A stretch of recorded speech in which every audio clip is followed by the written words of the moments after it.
Hey guys, SickMotion here with the patch 7.16 notes. I'm going to try and rifle through these really quick. I had some stuff come up. I was actually supposed to start streaming 2 minutes ago, so we're going to try and get through these real fast. I didn't actually do a patch note video for the last patch as well, because we were in the middle of moving, and kind of the echoing effects of that is still tying up all my time. But anyway, Caitlyn, so her pass-through on her Q is 50% damage rather than 67 to the enemies afterwards. So other than the first target, it's going to be doing less damage. And there is less trap bonus damage with less of a ratio on her W. Fiora has her Duelist Dance passive. They took away the movement speed that the ult just granted just for being near the person last patch, and I guess that was too much.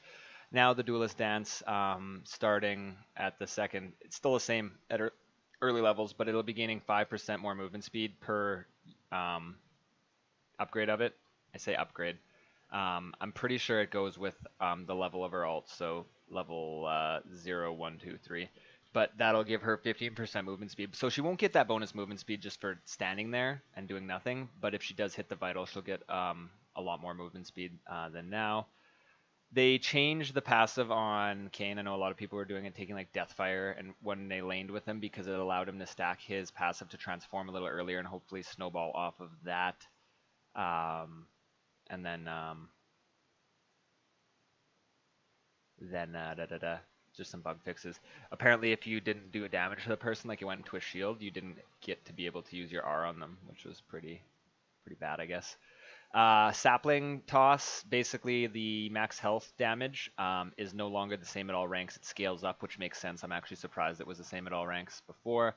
Scion, been getting tons of questions about this, so this is probably the most important part of this patch note video for a lot of people. So the Soul Furnace, bonus per small unit killed is going from 2 to 3, and bonus per large unit killed is still 10.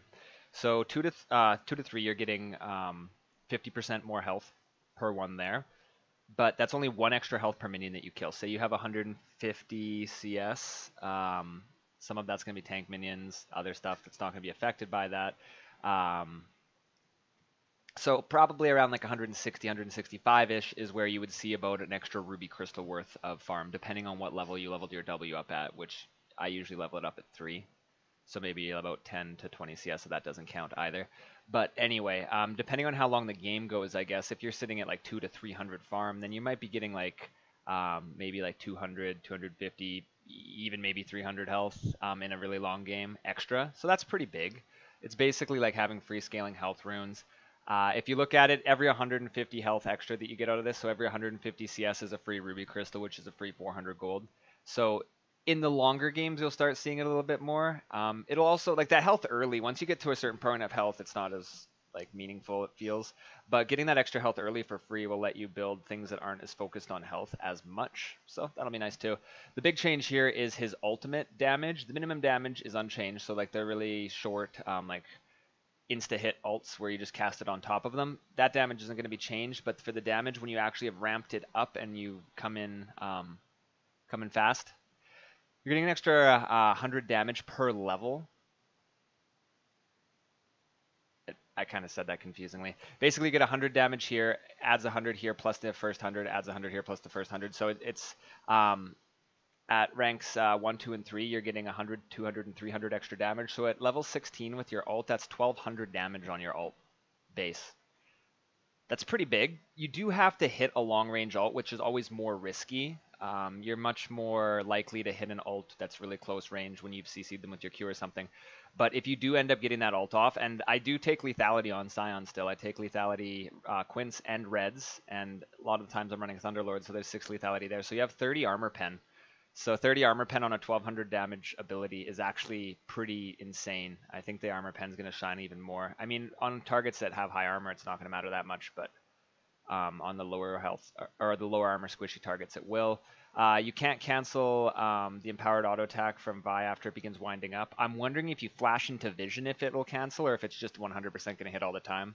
And assault and battery, 20 seconds off level 1 cooldown, 15 at 2, 10 at 3. That's just basically the insta-win button is up 20 seconds faster. That's kind of not fun to play against Vi for that, but I guess now it is going back to there. Wards no longer consume your passive stacks unless it's an active skill. Like, so use Jax's W, it'll consume it. But if it's something you can't choose to consume, like Jax's third proc on his ult, Aatrox, Jace's stance form switch, Riven's passive, for example, no longer will be consumed by wards. Some balance changes for mid lane here. We'll just skim through these really quick. This is taking longer than I wanted it to. Damage versus poison targets on Cassiopeia's E has a higher AP ratio and a little higher base damage early and a little lower base damage later on. Lower base mana, higher mana growth stat. Corki's base attack damage is down by 3. That's actually pretty big. Fizz, 2 seconds off his E at level 1, so that'll help him lane a little bit better. Galio's ult, 20 seconds higher at level 1, 10 at level 2, same at level 3. The damage reduction has gone down a lot, though. 10% damage reduction off at level 16. So instead of 40%, you have 30%. So that's, I mean, Galio's really focused on big team play, so they're going to nerf him if he's played in competitive. Shatter Orb, LeBlanc's Q damage, minion damage is down 20%, so she can't clear it as easily in roam. Ori base shield on her E is just down by 20 at any level. Base damage on her W is down by 10 at any level. Not going to get into any of the other kind of stuff there. Just we're trying to go fast. Syndra, lower AP ratio on her Q, but higher on her E. The Q is your main bread and butter damage, so that's going to actually make her damage go down. You get a little bit higher on the E, which I think does true damage now once it's max level, but that's mainly your stun that you're trying to set stuff up with. But so she can have a little bit lower damage output. Talia got a huge nerf here.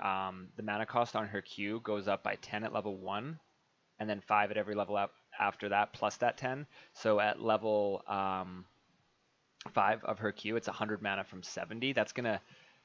You think about how fast that ramps up. You cast 3 Qs, that's a 210 mana. You cast 2 Qs, that's 200 mana at level 5. So, should be interesting to see how that affects her. Cinderhulk, money costs more. Mana reward on the coin is a little lower. Vision ping, there's now a ping where you can ping that the enemy has placed a ward here. I think that's cool. I think that's like an important ping because you can ping a bush and like sometimes someone's pinging a bush and you're like, I don't know what that guy's talking about. But now you can tell that you can say the enemy knows there's vision here, there's a pink ward here. Like you can ping it basically. Simple as that. So I think that'll be more helpful for communication. But it's not currently bound, I don't think. And I don't think you can, it says here you can't bind it in game. You have to bind it in the client. I'm probably not even going to touch it until it's like more usable, honestly. Skin splash portraits. So your champion portrait in game is what I'm getting out of this. Now will actually show your skin. So that's cool. Rather than just like the skinless champion head portrait thing. You can now choose your skin and champion select after you pick your champion, not in the last like 10 seconds or something dumb. And other than that, just down to the bug fixes. I kind of looked through them. The one bug fix that I will mention that I've noticed a few times is Aurelia casting Q on the other side of a wall would cause the damage, but sometimes wouldn't bring her over the wall. I actually saw that just yesterday, so now it'll actually bring her through the wall properly because it looks really weird. Like you kind of dash halfway through the wall and you phase back through it. A lot of the times you're using that Q because you want to go through the wall. Very few situations can I think of that you'd be doing that to not want to go over the wall. Basically, it's going to punish you in a lot more situations than it rewards you. And Battle Boss Ziggs, Battle Boss Brand, Battle Boss Malzahar, and Pentakill Kale. All these boss skins are really cool, but this is the skin that I'm excited about. Lancer Zero Hecarim. I think it looks really cool. I can show you a little bit of it. There's more that's kind of off screen, but it looks real cool. Maybe I'll use that as an excuse to play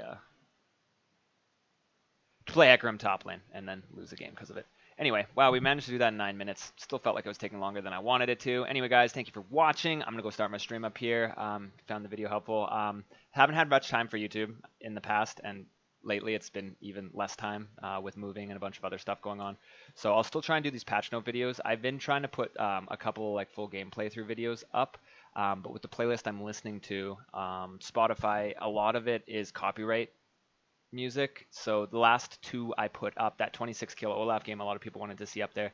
It wouldn't let me remove the copyright songs. YouTube has a program algorithm that does it for you, but if there's the more songs there is, the more likely it is to fail and say that it can't remove the song, and if it can't remove it, then I can't use the video. So unfortunately, the last two videos, including that Olaf one, I wasn't able to remove it. So we'll keep trying to do that. I think I do have a game. I can't remember who I played, but I looked through my past like my YouTube videos, and I have an unreleased video that I can put out because it looks like it'll work. I don't know why I didn't release it, but I think it was a funny game or a crazy fiesta-ish game, but I'll probably put that out in the next day or two if I remember to, because I just forgot to release it publicly. So it's probably old from a few patches back, but if you want to watch it, it'd be fun. But thanks for watching, guys. Take it easy, and we'll see you next time.